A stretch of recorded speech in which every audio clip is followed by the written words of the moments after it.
qui veut dire confusion, car c'est là que l'Éternel multiplia les langues sur la terre et qu'il les dispersa. Maintenant, environ 400 ans après le déluge, Dieu apparut à un homme nommé Abraham. Il vivait au Moyen-Orient dans la ville de Ur. Dieu lui dit, « Quitte ton pays et ta famille et voyage vers un pays que je vais te montrer. Là, je ferai de toi une grande nation et je te bénirai et je rendrai ton nom grand. Je bénirai ceux qui te béniront et je maudirai ceux qui te maudiront. Et toutes les familles de la terre seront bénies en toi. » Alors, Abraham partit, comme l'Éternel lui avait dit, et il entra dans le pays de Canaan. Encore une fois, l'Éternel apparut à Abraham et dit, « Je donnerai cette terre à tes descendants. Maintenant, regarde vers le ciel et compte les étoiles si tu peux.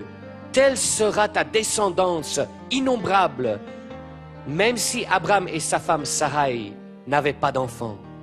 Abraham crut en Dieu et Dieu le considéra comme juste. Alors Abraham dit, « Seigneur, comment puis-je savoir que je vais hériter ce pays? » Et Dieu répondit à Abraham, « Voici ce qui arrivera. Tes descendants seront étrangers dans un pays qui ne sera point à eux, et ils seront maltraités pendant 400 ans. Une nation les prendra comme esclaves. Mais je jugerai cette nation, et ils sortiront ensuite avec de grandes richesses. Et à la 4e génération, ils reviendront dans ce pays. » Mais Sarai, la femme d'Abraham, n'avait pas encore eu d'enfant, et elle était vieille. Alors Sarai dit à Abraham, « Je te prie, va vers ma servante égyptienne Agar, et je considérerai son enfant comme le mien. » Abraham écouta le plan de Sarai, même s'il aimait l'Éternel. Abraham manqua de croire que Dieu lui donnerait un fils par sa femme. Ainsi, Agar enfanta un fils à Abraham appelé Ismaël.